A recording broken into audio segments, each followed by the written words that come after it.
ElectraCast. They were hauling ass. You can see the guy lay down and then cover his face. It looked very realistic. I'd cover my face. I I would cover my face too. That wouldn't be the only thing I'd cover. Right. Welcome to today's episode of Generation Film, where two guys from the 20th century select a classic movie to show a panel of young film lovers to see if the movie still plays to today's generation. I'm Mark Netter. I'm a filmmaker and instructor at the Los Angeles Film School and CEO and co-founder of ElectraCast Media. Hi, I'm Guy Lewis. I'm a student at the Los Angeles Film School, and I love movies. I'm Grace. I'm also a student at the Los Angeles Film School, and I love movies, and I'm an aspiring screenwriter. And I'm David Taussig, and I've been a movie lover for many, many decades. I also made, wrote, directed some movies. And I'm Jake Flowers. I'm also a student at the Los Angeles Film School, and I am an aspiring image consultant and costume historian. So this past week, the five of us watched director John Ford's 1939 Western classic, Stagecoach. This is the movie that elevated the Western genre at the time when it was kind of in the dumps in Hollywood. It introduced the idea of the adult Western, and it made B-movie actor John Wayne at age 32 into a major movie star, which he remained for the rest of his life. As a quick plot summary, the movie starts off with a cavalry that is receiving news by telegraph that Apache's on the warpath. And this is in the Old West, shot in Arizona in Monument Valley. And a stagecoach is set to bring a group of people, disparate strangers, to the town of Lordsburg. And these different characters get on the stagecoach. They run into an actual outlaw who they take onto the stagecoach as well, who's heading to Lordsburg for revenge against the men who killed his father and brother. Along the way, there's some life-changing events with the different characters. We get to know them in ways that we probably didn't expect. There is, of course, the attack by the Native Americans, and ultimately a showdown at night in the town of Lordsburg. Is that a acceptable synopsis for everyone? Yes, that was great. So considering when this film was made, do you feel that it still played for you guys today, or did it feel too slow or stodgy? For me, it was a bit slow, but once I focused in, I really enjoyed the character study and the story and what it did for Westerns. I can appreciate when I was researching, because I don't know anything about Westerns. So learning that this was kind of like the revitalization of it, that was pretty interesting. And I also found out this was John Wayne's 80th movie, but his first like breakout role. I think maybe that was wrong, but he was like a B-list actor for a long time. And then he finally got this role. He might have done a bunch of silence along the way too. I don't know if he was. Yeah, tiny little parts, a stunt man, all kinds of things. Yeah, and he had been like a UCLA football player. That's how John Ford first met him and Ward Bond. They were both on the UCLA football team. Wow. Right. Ford made a film with that football team because Ford had been a football player too. His nickname was the Bull. I want to go into Ford's history in a little bit, but let's keep going with the initial reactions over here. So, Jake, what was your initial reaction? This is the first Western film I've ever watched, truly. The very first. Wow. And you've never seen anything? No Clint Eastwood, nothing? No, I was just about to say my mom loves Clint Eastwood. And I had never watched a movie because she has terrible taste in films. And so I was like, I'm never watching a Western. I won't like it.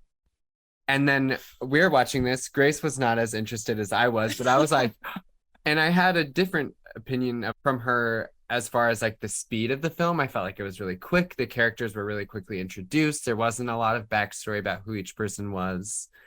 And then all of a sudden you're in this crazy stagecoach and all this stuff is happening. And for whatever reason, I just was there with them. And that really rarely happens for me. Especially with older films, it's harder to get in that headspace where I'm there in the movie. And I was believing it, I was buying it, I was loving it. And it quickly, I think I just love cowboy culture too. So watching them interact and like the costuming, I was like, I have a crush on John Wayne now. Yeah, once they were I mean- all like in the Stagecoach, I was like, okay, this is interesting. I wanted to know. There's some mystery about what? Like, why does nobody like this person? Why is this person being exiled? Like, what's going on? Yeah, there's a whole social thing going on. About the women particularly. Yeah. Yeah, the female roles. You know, it's interesting. As a straight white male, I got to say, John Wayne seems very sexy in this movie to me. Yes. That's true. Yeah, I was looking at him a little differently Yeah. too. I never saw him in that way. He made me want to buy a pair of Levi's. I'll just say that. I know. Well, that first time you see him, the shot tracks in on him, and I believe it was probably shot in a studio with rear projection. But it tracks in, and I've watched it many times. I've even just watched the shot over and over again because it's so iconic and myth-making, and it goes out of focus halfway through. I noticed that. I was like, what is And- happening here? I mean, he kept it. And I grew up thinking that John Wayne, had liberal parents, and John Wayne was for the Vietnam War. We were against the Vietnam War. So I thought of him as being very conservative. And it took me a long time to come around to liking John Wayne in movies because of the kind of political side and the fact that he didn't seem to be that much of an actor to me. He seemed like he just stood there and said his lines. But in this movie, I feel like he's really acting. Guy, what was your take on it? And is this your first time seeing it? Yes. Never seen Stagecoach. It was all right. I mean, it did a lot of good things with the pacing and the character development. The Dallas character, it took me forever to figure out what was her deal. It's obvious. Yeah. I didn't pick up on it until they got to Lordsburg. Until I was like, oh, that's why. Okay. Because that's the part of town that she goes to. Yeah. I like that it wasn't overtly stated. Like you had to Figure it out for yourself. And the same with the gambler character. And there's, I don't know. I don't want to do any spoilers. I think spoilers are okay. Yeah. This movie is 83 years old. If people don't know by now what happens, then they're never going to know. So go ahead. Yeah, the Wikipedia's Yeah, we been out can for a while. spoil it. Yeah. Okay, cool. You've had 80 years to watch the damn thing. So I didn't know why he pulled out the gun to shoot the lady. It just He's a Southerner, and that's what gets revealed about him right pretty early on. He's not just a gambler, but he was a Confederate. At one point, there's one guy said he fought for the North, and he said they have a conflict in terms, right? But what the gambler is doing is he's preparing to protect the virtue to basically prevent the society woman from being raped by Indians once they capture her. So that's why he has one last bullet left. Yeah, it was going to be a mercy killing so she wouldn't go through that. And to me, that's one of the most amazing dramatic points of the movie. And I also think that's a character who's identified with death all the way through. The way he dresses, the cards, Morning clothes. the fact that, the clothes, right? He's wearing Victorian morning fashion, his dark black coat. You wouldn't have worn a black coat unless you were in mourning. You would have worn gray or houndstooth or tweed. It's not just a portrait of how we make community in the middle of the wilderness, but it's a portrait of America. And so to include Northerners and a Southerner, and the fact that he dies at the end is kind of what happened to the South, right? At least at that time in history was, the South lost the Civil War. So he's a tragic figure, which would resonate with people. Because remember, the Civil War is only 75 years old at that point. There's still people who grew up with their parents who fought in the war and grandparents who fought in the war and heard stories. So David, how about you checking it out for the first time in how many years? It's not my favorite John Ford Western, so I just haven't gone back to it a lot. I mean, I like it. But I only saw it once before, and probably when I was in my 20s. So to date myself, that's close to 40 years. Wow. Yeah. Half the age of the movie. Right. That's right. Oh, that's weird. Okay. So did it play for you this time? It did, yeah. We were talking about the racism, the attitudes towards Native Americans and all that.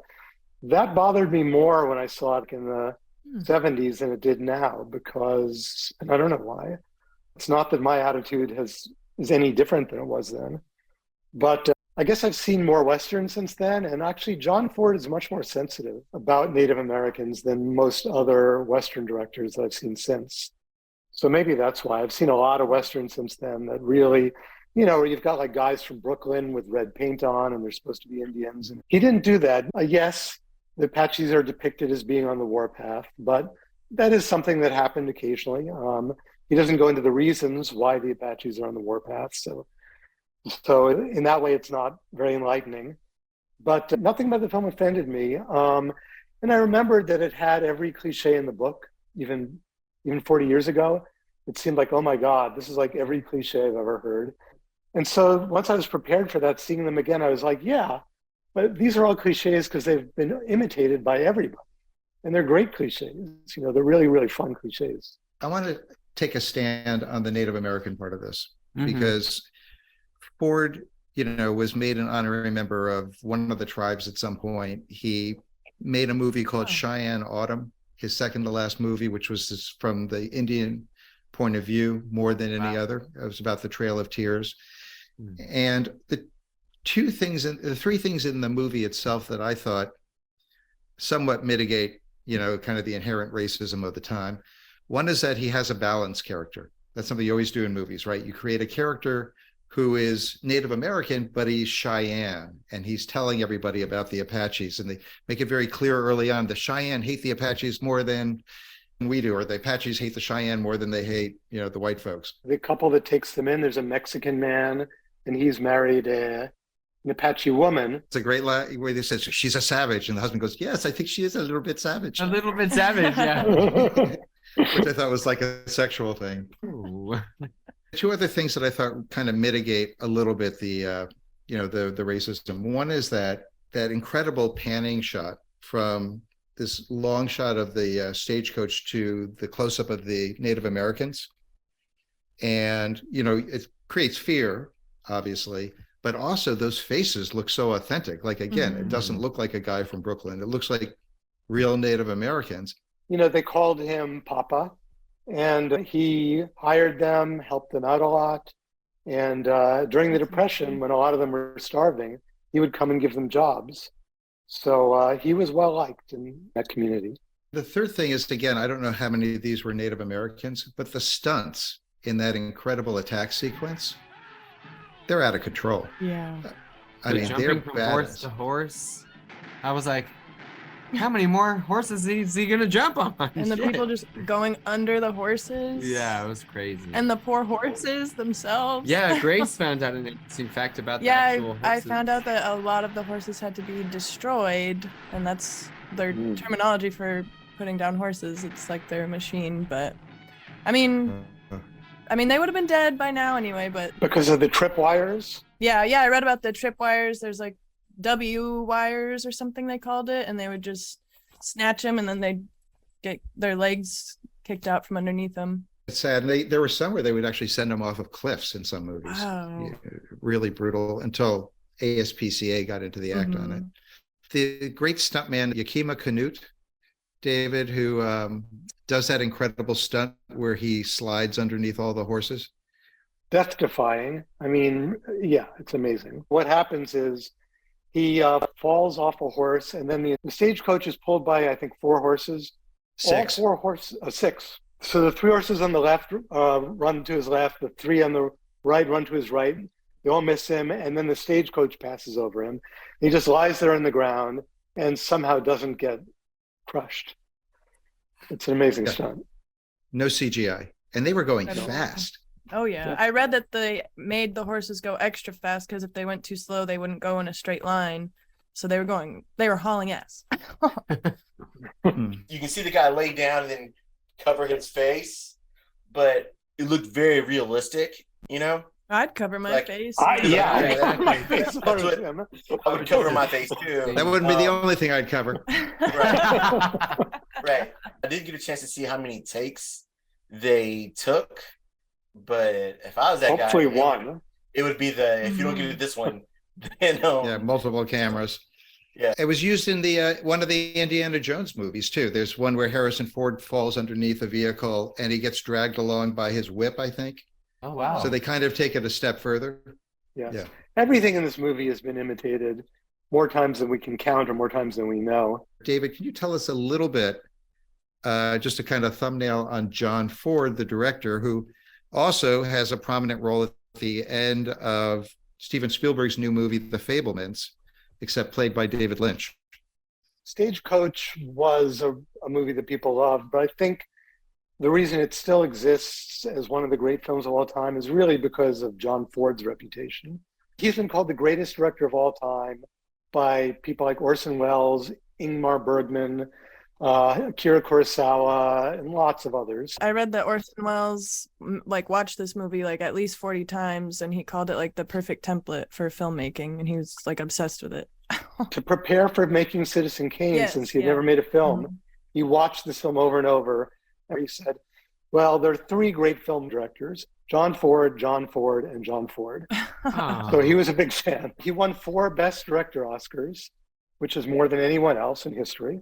Wow. He was a very complicated man. So there are a lot of great stories about him, and I can't begin to go. I mean, there are books about this guy. So I'll just try to keep it brief. He was sensitive.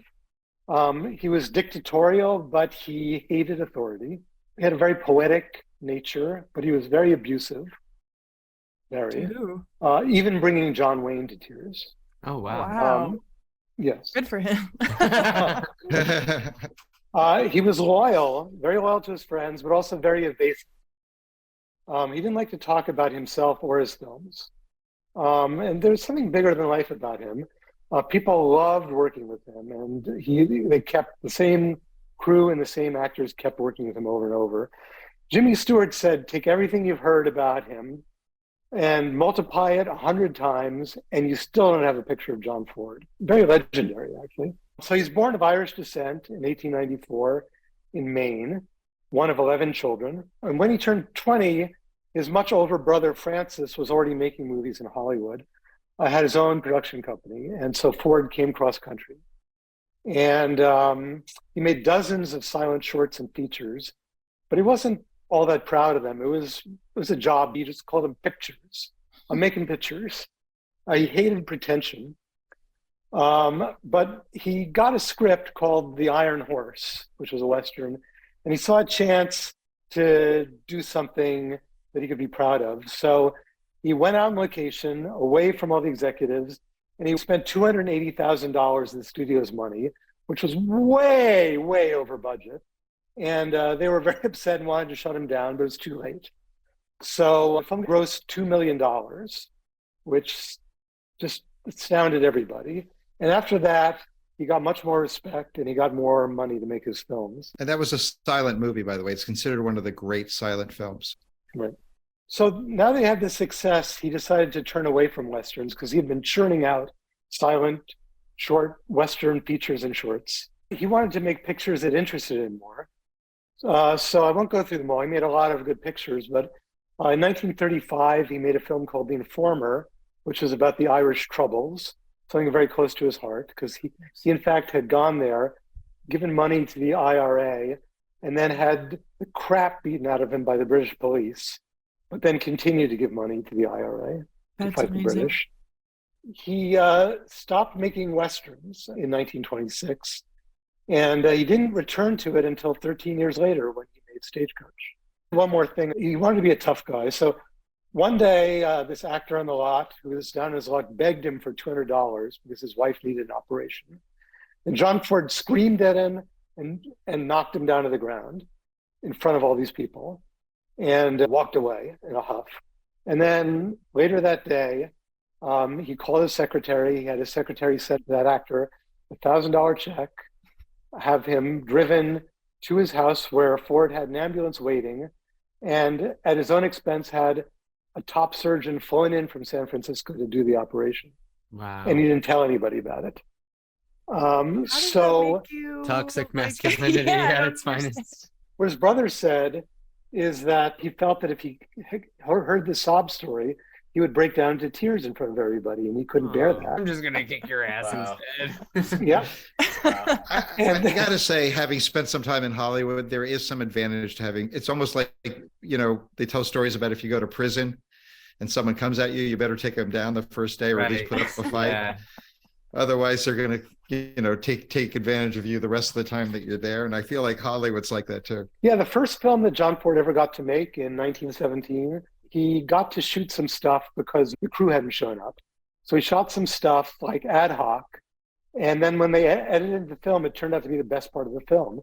So next time Lemley, the head of Universal, needed a director, he said, "Give Jack Ford the job. He yells good." True. All his friends called him Jack. They didn't call him John Ford. Yeah, that's true. Yeah. Yeah. So right, the last thing I'll say is that he loved to kick producers off the set. He hated authority.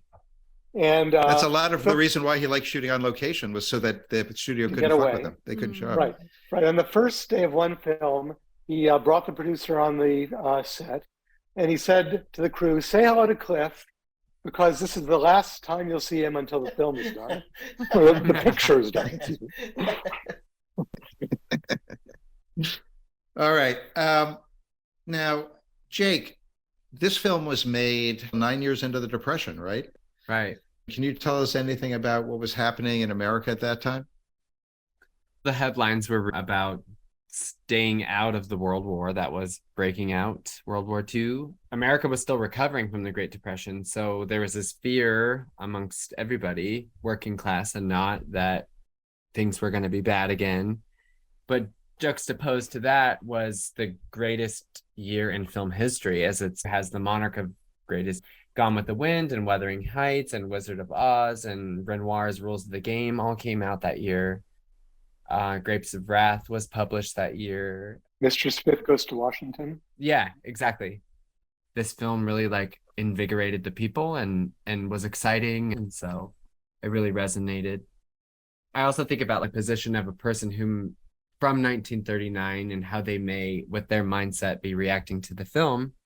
And the scenario that came to mind is that feeling when you think about how you would react in a state of emergency when you're with perfect strangers and something horrible is going on and you have to work together with this person in this stagecoach in this state of emergency and their mindset of everything that was happening in their world. And it was exciting to be in that headspace, because something I think magical happens when you are in a really horrible situation with strangers where you're suddenly so close. Mm-hmm. I just wonder if in 1939, with fascism taking over Europe and the Depression going on for almost 10 years and no end in sight, if people just really wanted to remember the America that was still growing, that still had promise, the good old days. Mm-hmm. I really noticed the historical accuracy of the costume. Another thing I do when I'm watching a movie is pick the shit out of what the people are wearing, especially in a period piece. And I always think when this film came out, how long ago was the time period the movie is set in? So in I love that you think that way. Right? I'm yeah. What was their depiction of this period in America? Probably about 50 years before, right? It was probably 1890. Right, because when I think about 50 years ago, I'm thinking of a completely different era, and my vision of it is completely different. It's altered by things that have happened throughout history. And so when I looked at the costumes, I could see a person from 1939's perspective of what that time period may have been. And you can see the differences in the way they highlighted Dallas's character. She had a cap sleeve and her arm was showing in the very last scene when she takes her coat off and gives it to Miss Mallory. And they show her entire arm. And that was really daring of them as far as a costuming standpoint. And then the other thing I mentioned with the gambler and him wearing a black coat in the dusty desert, which would have been completely unheard of. Didn't you say 1870s? Because obviously the railroad wasn't built yet. Right. So stagecoaches probably ran through the 70s, maybe into the 1880s, and that was it. The Civil War seemed pretty fresh on their minds, so it probably was the 1870s. Along with the costumes, which really give this great period feel, the whole, I don't know if it was standard for movies at the time, but there seems like there's a lot of detail and grit Like the towns are kind of gritty. The night sequence at the end to me is gorgeous, like atmospheric. You feel it's alive. You feel there's stuff happening in different parts of town. You almost get a sense of the geography as they walk around. And there's so much detail in the background, inside the bar, on the streets. It felt super immersive to me. I don't know about you guys. So such a good point, because I'm trying to remember why I liked it more this time. So, in the 50s, I don't know if you've seen all those Westerns of the 1950s, but everyone's sparkling clean and, they were really fake looking. And the bad guys wore black hats and snarled, and the good guys wore white hats and very moral. Then Sergio Leone kind of came along and put everyone in dirty, horrible clothes, and everyone was a little bit morally uncertain, right? And so he gets credit for having sort of created that. But really, this film is a lot like that. I mean, this film isn't that far from Sergio Leone. It's not Hollywoodized in the way that you think of like the typical Westerns that came out later. To how much do you think is due to the black and white photography? That it gives you a sense of like looking at old photographs, that it makes it like the costumes and everything works so much better than if it were in color? Even if you watch like black and white TV shows in the 50s, and they had a lot of Western TV shows, Wagon Train and all that, Bonanza, right. It still didn't look realistic. And some of those were in black and white too. I do think it is, as Grace mentioned, the costuming, the fact that the people aren't just good or bad people, that they each have good and bad qualities. There's actually something very interesting that happens in the movie, which is you have a set of respectable characters who turn out to be maybe not so respectable, and you got a set of disrespectable characters, John Wayne, the outlaw, quote unquote. You've got Dallas, the prostitute. We say you've got sex worker nowadays. Yeah. Sex worker. Okay, sex worker. Well, they actually called her a dance hall girl, I believe, in the movie. Yeah, because back then performers were like very, what's the word? Risque, taboo. Or you'd pay to dance with the woman and then maybe take her upstairs. Yeah, there was definitely a crossover there. It was the euphemism of the time too, was dance hall girl. Mm-hmm. Yeah, so she's the sex worker. And then you have the doctor who's an alcoholic, being kicked out of town with Dallas. In fact, he's kind of taking her under his arm a little bit, and she's sort of like, okay, whatever. And I mean, I swear I'm like a softie, but I get so choked up in that scene where he suddenly has to like step up. And he has that line where he says, coffee, lots of coffee, black coffee. And he comes through. Did you guys know that the woman was pregnant? Did you get the hint of that already? Yeah. Again, a lot of things that we've seen way over my head until that baby came out. I was like, what was the name of the actor that played the doctor, by the way? He won the Academy Award for Best Supporting Actor. Yeah. Thomas Mitchell. All right. Thomas Mitchell. He's in a lot of movies. That was so funny when the doctor like punched that guy out during the chase, but his punch was like, just barely touching him. I was waiting for someone to knock that guy out. And the thing about the punch not being that realistic, John Ford, by the way, abhorred violence. I mean, he really hated it. He knew that the studios wanted that and that the audiences wanted that. Mm-hmm. But he always tried to make the violence he depicted kind of bloodless, because himself, he couldn't bear it. Yeah, and there's only one real action scene in the whole movie, right? Right. And yet at the same time, during World War II, you mentioned the war coming up, he volunteered. He was shot by the Japanese on Midway Island. Wow. He was there on the Omaha beach at D-Day shooting it while all these Americans were being mowed down. He was one of the first people to photograph the horror of the Nazi death camps. So he didn't shrink from it, but he hated it. There's a great book called Five Came Back, and it came out a few years ago. And it's about 5 Hollywood directors that were brought in by the Army, the Armed Services, to photograph different parts of the war. And they would put together these, what they called Signal Corps, these different film units. And some of the footage they didn't even show afterwards because it was too brutal. Like they only showed it like a few years ago. But Ford was very brave. William Wyler, John Huston. There's a few others that went. George Stevens. I think William Wellman might have been the other one. Frank Capra. It was Capra, right? And they helped the war effort, but they also helped document it.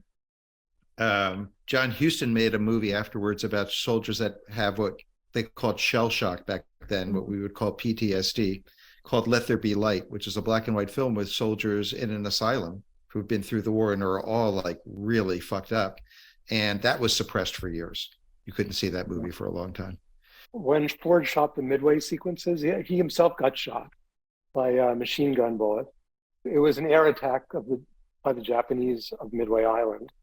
And 30 Americans were killed. And so when the film was over, he actually individually cut an 8mm film of each soldier that had died and talked about their courage and bravery and did a whole thing about them, and then sent each film to their family member so that they'd have a personal remembrance. How incredible. I love that. So look, while we're talking about the past, Grace, do you have anything to add about the production from your research? Well, the budget, I guess this was an average budget at the time, $530,000, and they were under the budget. And a few actors, including John Wayne, took pay that was below their rate just so the film could get made, the picture can get made under budget. And The picture. the picture. And John Ford fought really hard for John Wayne to be in this film. He shopped it around to a few different studios, and they were like, yeah, we'll do it, but we don't really want John Wayne. And he just held out for him. But even so, like you said, he made him cry on set. He was like emotionally abusive, but he claims it was to like get the best emotions out of him. Very interesting treatment. Yeah, the production just seemed very grueling out there in Northwest Arizona. Long hours, and it got pretty cold at night, and there was really strong winds. Now, Monument Valley was a very remote place. There's a good story that Peter Bogdanovich tells. He came down, a much later film, the last film Ford made in Monument Valley. He wanted to interview John Ford, and the producers said, "Oh, you can't talk to John Ford." They were so afraid of John Ford, the producers, that they you can't talk to him. And so Bogdanovich waited until they weren't looking, and then went into Ford's office and said, "Hi, can I talk to you?" And Ford said, "Sure, come on in." And they got along fine. And then the producers said to Peter Bogdanovich, "You've got to leave. You can't stay around here." And Ford said, "What do you mean? They can have my room, and I'll sleep out in the tent." He loved being out there in this rugged area, and he liked what it did to everyone else too. It got everyone else In the right mindset. Yeah. Gets you focused. Mm-hmm. Guy, what did you hear about the reception? It kind of revamped or invigorated the making of Western movies. Like Grace said, it made over $1 million post the Depression, which is good. It's very critically acclaimed. But I also found out this interesting fact. They made 3 Stagecoach movies, right? They made the original, and then they did it again in 1966, and then in 1986 the leads were Willie Nelson, Chris Christopherson, and Johnny Cash. How's that one? I didn't watch those. I don't think a lot of people have, but Yeah, but the one with Willie Nelson and Chris Christopherson, that was like a made for TV movie. In the 80s, made for TV movies were a thing. The Confederate soldiers name, they switched it to Doc Holliday. Wait, are you saying that's supposed to be the guy from Stagecoach? I think it's very similar. Okay. And they changed that character's name to Doc Holliday in the 1986 version. let's move on and talk about the characters. The original poster of the movies calls them 9 strange characters that are on this one stagecoach together. Does that mean they don't know each other, or does it mean they're weird? I think it meant that they were kind of weird. Well, it says a powerful story of 9 strange people. The whiskey salesman, who's very proper and meek, and keeps having his booze, his samples drunk by the drunk doctor. Poor Peacock. Did anyone else laugh? I thought that the doctor stuff was really funny. Yeah, me too. I like the doctor stuff. It was pretty cool. I like how you can tell who's going to get injured first. Yeah, it was definitely. Like yeah, the first arrow was going to be that guy. You knew he was just He's a mark. very Yeah, he's a plain, mark. middle of the road. The innocent. Yeah. The shot of how he gets hit by the arrow is kind of shocking. Like I thought it was. I know. I was really like, well out of done. nowhere. Yeah, I did like that. That was pretty cool. And he's like, And then you've got the two guys on the top of the stagecoach. One is the driver, played by Andy Devine, who's hilarious. his voice. Who talks so like this? funny. He's always talking like, and he's always trying to get a word in. He reminded me of the guy that worked for Hedley Lamar in Blazing Saddles. It was like the guy was doing a total impression of that guy. The And- whispery. For sure he was. And then you've got the sheriff who is trying to get Ringo, I think, right? Is that his deal? Yeah, he wants to find Ringo and then bring him to justice. But he wants to take him back to jail because Ringo's escaped, because he thinks that's the only place he'll be safe from the Plummer brothers who killed his family, the three Plummer brothers. That scene of the Plummer brothers at the end, and you were talking about the night shots being so beautiful, and it's them walking through town at night, and you can kind of see the moonlight shining on them, and at the same time you can kind of tell where in comparison Ringo is with Dallas as far as like the geography of the town. They definitely made a map of this fake town while they were planning this out. That scene, I was like in it for sure. It was cool. I was in it. You got the part where the doctor takes the rifle away from the lead brother, but then he walks outside and one of his buddies throws him a rifle from the roof. Yeah. That exactness of geometry is also another Ford thing.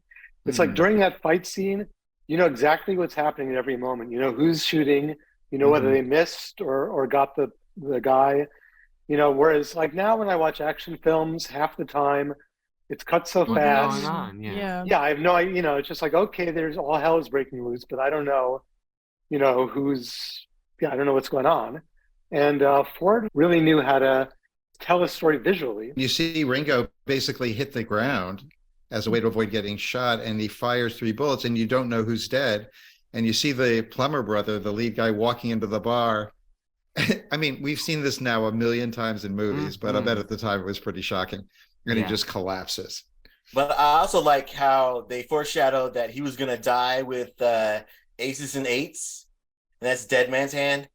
Not my favorite iteration of that trope, but it was cool to see. So we've talked a little bit about the doctor and how we all loved him. He won the Oscar. He has this great line at the end where he says, "Free from the benefits of civilization," something like that, where he basically is making a cynical crack about how civilized society is full of garbage. But aside from him, what about other characters that struck people? Anyone want to take up the torch for Dallas, maybe? I really Dallas. love Dallas. I thought she did not deserve that treatment. And when John Wayne was like, "Come sit by me at the table," and then she sat down, and then the distinguished people, the higher class people got up. I was like, what the hell? And Ringo thought it was him. And Dallas thought it was her. yeah, she didn't want to say like, "Oh no, it's because of me." But I really felt for her. And she delivered the baby. Yeah, her connection with the baby too. Like she really couldn't give the baby up at the end.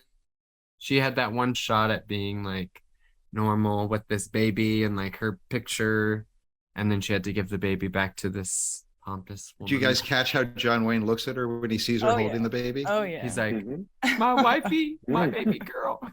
One of the things I want to say about Claire Trevor's performance is I think it's really internal compared to a lot of actors of that time. Like you don't see her overly emoting. You know that she's feeling stuff, but she keeps kind of pulling it back in. So there's never that kind of broad, you know, she's not begging for us to love her or anything like that. She's just a woman who's in pain. Oh, yeah. She has a little bit of backstory. You find out she was orphaned, you know, because of a Native American attack, but that she basically grew up having to make choices that the proper woman didn't have to make. Yeah. Yeah, there's a really interesting line. Sorry. Well, when John Wayne tells her, you know, "Why don't you marry me?" And she says, "Well, you don't know me." Yeah, you don't know who I am. You don't know it. Yeah, you know anything about me? And he says, "I know what I want to know." And that's an interesting line in a few ways. Yeah, go ahead though.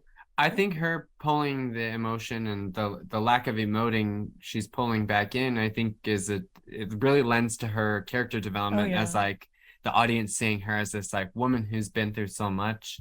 yet she's still like standing and she's being badass and she's like caring for this baby amongst all this chaos. And I think that it was really meant for the audience to be like, that's a bad bitch. You know what I mean? Yeah, but that's also like a trope though, the hooker slash sex worker with the heart of gold. You know, that's no, I'm serious. It's a definitely trope. a trope. No, it is. It's a trope. But I think the way she did it was really cool because she would have to kind of have a thick skin. Mhm. You know what I'm saying? Dallas was the most real character in this film. Absolutely agree. I didn't get why Ringo was such. He was supposed to be a bad boy, but I guess the studio couldn't make him too bad, or they still wanted people to like that character that John Wayne played. But he just seemed too good. He was like a bad anti-hero in my opinion. I think they're insinuating that the same way that Dallas, really isn't bad, even though the townspeople think of her as being, the worst thing ever, that Ringo just got caught up in something that he couldn't prevent. His family got killed by these people, and he just feels he needs to avenge their honor or whatever. So he's an honorable guy. It's not like he's been a guy that's gone out and been robbing people and been shooting innocent people or anything. In Westerns, you could shoot a guy in the Wild West, as long as it's a fair fight. Ringo shot those 3 guys, and the sheriff didn't even talk about it when they caught back up with Ringo. Yeah. He was like, "Oh, those guys got shot. Let's go get a drink." Yeah. Hey, are you gonna take yourself to jail? We're gonna give you this cart. You're on your honor. Yeah. Go ahead and just Well, they basically let him free. Frontier justice. Yeah, that's what I gathered at the end. But it just. As a taxpayer at that time period, I would be upset that the cops didn't do their job at that time. But it's movie magic. Imagine if he went to jail. You're going to jail and you can't be with your lady. We'd be like, screw this movie. There's that whole sequence at night with John Wayne and Dallas when they're in that outpost, which I always come back to as being the one that sticks in my head and that I think is being the most like an Orson Welles movie. Like there's a shot where they're still in the hacienda and John Wayne's close to camera on the side of the hallway and Dallas is down at the end of the hallway and she's lit beautifully. It's like glowing backlight on her. I just feel like that's the heart of the movie. That's the love story that you really see how tough it is for them to find each other, how tough it's going to be for them to be together. He's supposed to end up in jail. She's not supposed to be with a normal dude. So I just remember those. I wondered if anybody else, and I love the action sequence, like I can't get enough, and I love the ending, that whole last sequence, but did anybody else have any favorite scenes or moments in the movie that they want to bring up? Jake is nodding, so why don't you go ahead? A scene that sticks in my head, I'm a sucker for like this background ambiance. Like I want to live in the scene, like I've been talking about this whole time. For me is when they're walking at night and she is like, you don't want to see where I live. She doesn't want him to see her little shanty. And they get there and she's like, this is why I didn't want to show you where I live. And personally, I was like, I just want to go in there and see what's going on, what the drapes look like. There's candlelight. Like I want to walk down. They're all bordellos. Yeah. And you could see there's some shanty behind hers. Like what is going on in there? I just really wanted to know. She really just shows her vulnerability at that point. Like she can't hide anymore. And he's like looking at her life just by seeing her home, And I think that scene really stuck in my head. And they're finally together alone, I think, for the first time in that scene. But I think that's the moment where, like, it's her last, like, test of him, She's like, you really want to be with me? Yeah. This is my life. And he was like, I told you I wanted to marry you, right? I was like, oh, I want a John Wayne. Grace, what about you? Did you have any other scenes that stuck out to you that you want to mention? I think I already talked about it. That table scene really stood out to me. And like we were saying, the chase, that was a really long chase, but I was super enthralled when they ran into the Apaches. Do you see the Apache, like, I don't know, again, if it was a Native American or a white stunt guy, but loading their gun on the horse while going full tilt? I read somewhere that somebody asked John Ford why the natives didn't just shoot out the horses pulling the stagecoach, and he just said, well, the picture would have been over at that point. Guy, was there a scene that we haven't mentioned, that, or a moment that stood out to you? Dallas getting chased by the League of Concerned citizens? people that just need to go mind their own business and stop bothering people. And not to sound sexist or shallow, but none of those people were pretty. Right. They were all like dry. Yeah, they I mean, it's Hollywood. They can cast anybody. There's probably not. They were hideous. Yeah, they're probably not like a lack of starlets or anything like that. So I think that casting did a lot of storytelling in that scene. That's a good point. They're all wearing drab gray clothes, and they were like right on Dallas, is like right on her neck the whole entire time. Did you notice that one of the women in that league is the wife of the banker? So when he's like ditching town with the money, you're thinking like, yeah, maybe not a bad idea. Yeah, I can see why he left. That lady, I can see why she's not going. I understand why she's not going, but I think they just called central casting and said, "Send us 6 female prudes." Send me all the 6 ugly ladies. David saying prude is so funny. Is that a word that's gone out of fashion? No. People still say What other antique phrases can I come up with? Blue noses, right? Yeah. You said blue noses. Wow. Me and Jake call people prudes all the time. Yeah. There's still a lot of prudes out there. Oh yeah. Oh yeah. Guy, do you want to finish up? Yeah. Sorry, Guy. I'm sorry. Yeah, no, it's all good. The final scene with Ringo shooting the 3 guys, that scene is why I don't love this movie. Why? Ooh, why? Because you wanted to see the bullets ripping through their chests or something? I don't need to see that, but I'm all about the quick draw. I'm all about the slow, gritty banter right before the bullets come out. Mm-hmm. And I just felt cheated. You wanted more build up. So what I'm hearing is that you want the more Hollywood version of the shootout. I mean, come on. So when we do Wild Bunch, you're going to get your fill. You're going to be so happy.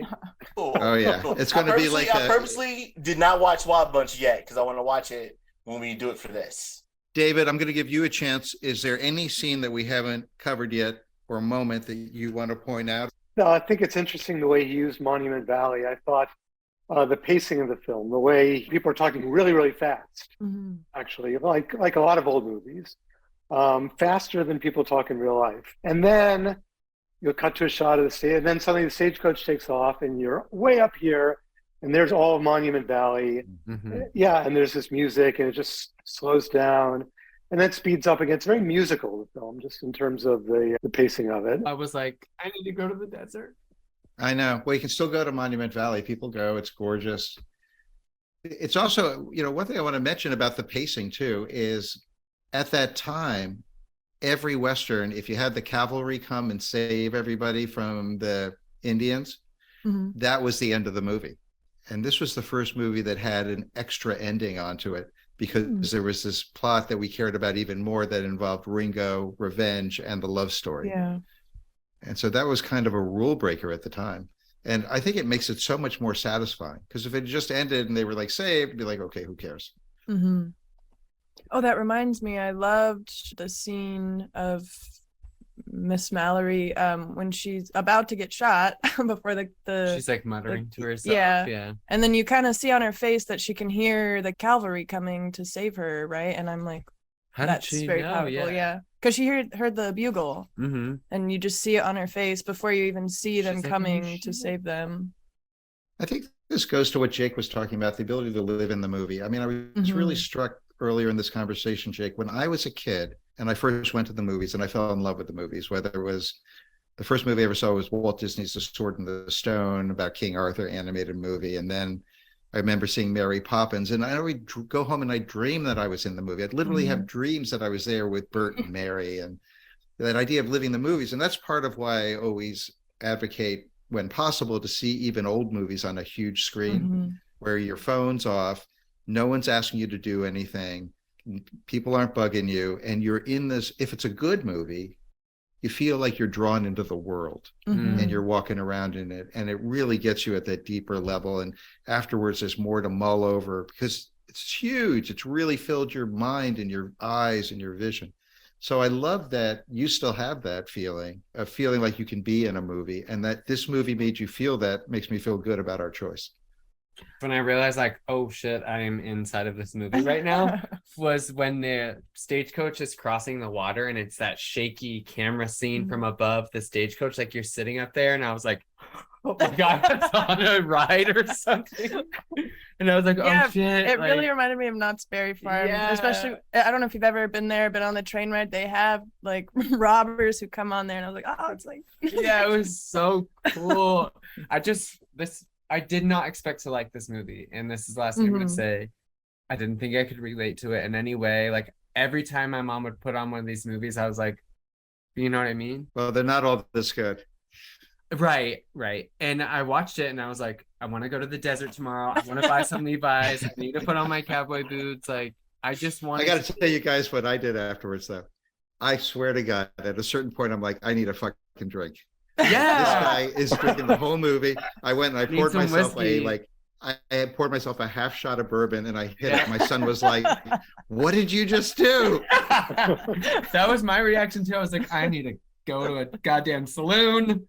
Yeah, it was just great. I don't know. I just very rarely get sucked into a film, especially like an older film, and I'm gonna watch every Western ever made now. Okay, well, we'll give you the good ones. Okay, so this brings us to our ultimate moment here. And Jake, I want you to lead the charge. Okay. The two big questions: would you recommend this to other people, and would you be specific about who those were, or could it be anybody? And then, what's your star rating? Remember, 1 to 4 stars.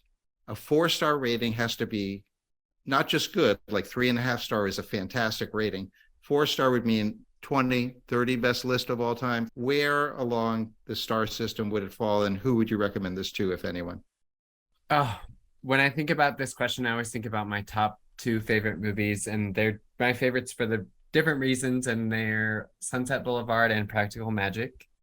And I always think about those being my 4s.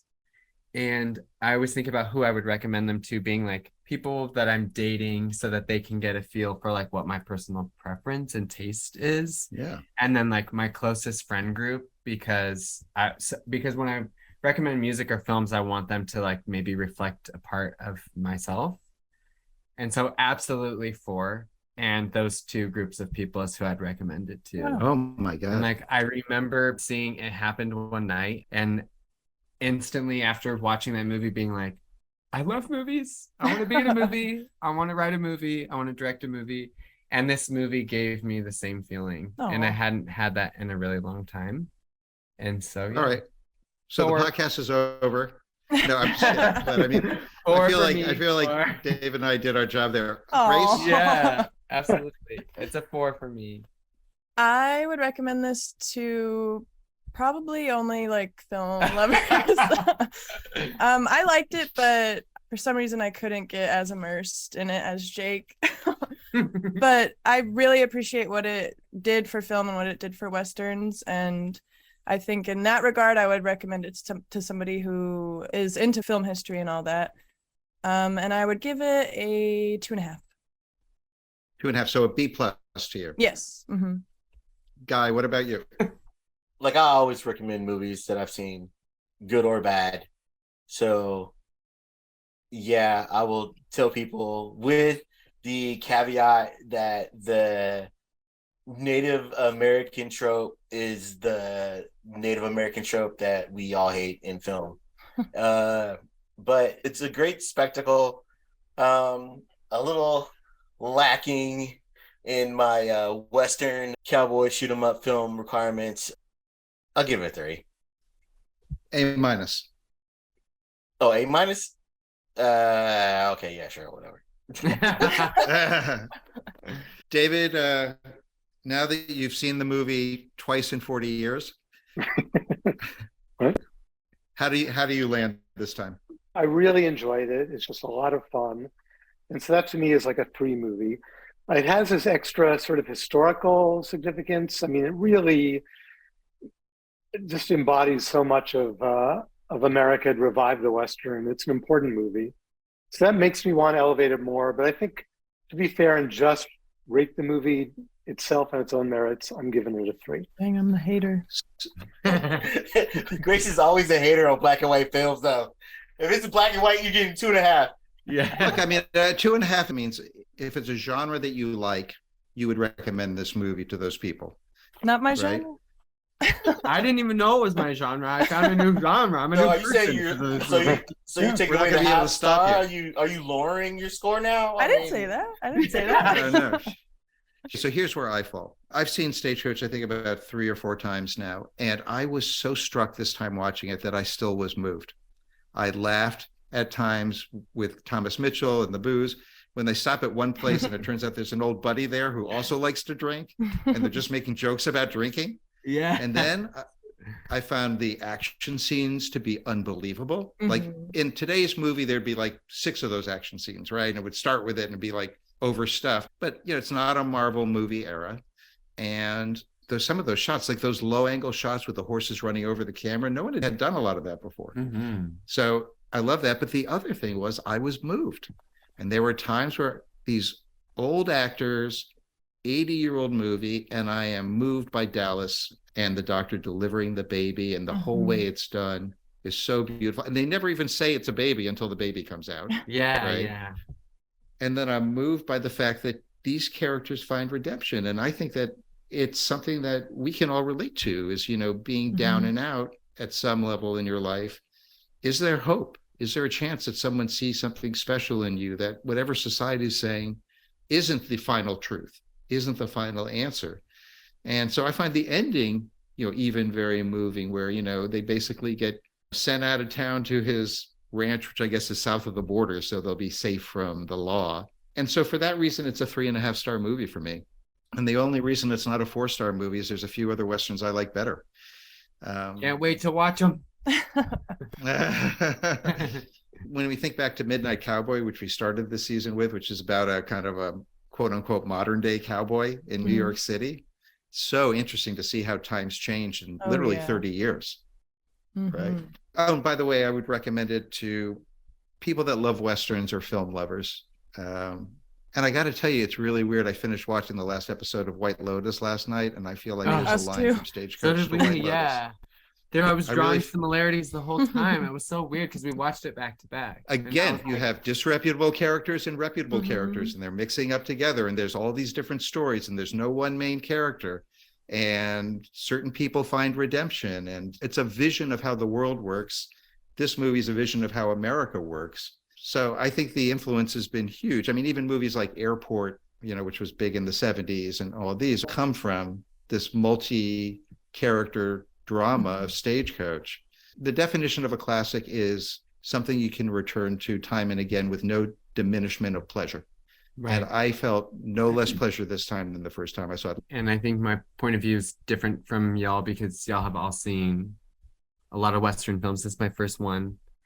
And my perspective as being born in 1995 is that like this movie and this entire podcast, the way that this relates thematically, like no matter what period of life you're in or what's going on in the world, it like makes you want to be relating to other people and like being on an adventure, and like the way that the people were watching this movie in 1939 and wanting to escape, and give your life some purpose and excitement. And like that's what I really found in this film. And I also just love the desert and cowboy culture. And so yeah, I wish I could put myself in the mindset of somebody from 1939, because I know it would have been a lot more impactful for me. I feel like back then it was like their Mad Max or something. Yeah, absolutely. That's kind of. And I do think Fury Road feels like it was influenced by this too. Definitely. All right, guys, I'm gonna call it. This we gave Stagecoach 3.2 stars. 3.2 is our ultimate average. It's not bad. Another winner. Mhm. Are we All right. are we gonna watch Loser? I feel like we should watch No. We already did. I feel like we need to No, watch the way Loser. that I see it is that David and my job is to recommend really great movies to you guys. And if for some reason they don't hold up, at least we tried. Right. Yeah. Because believe me, there's so many bad movies. Oh yeah. It's Oh, easy. yeah. Yeah. Really? In fact, I think about 80% of the movies made in the 80s, maybe 95% were.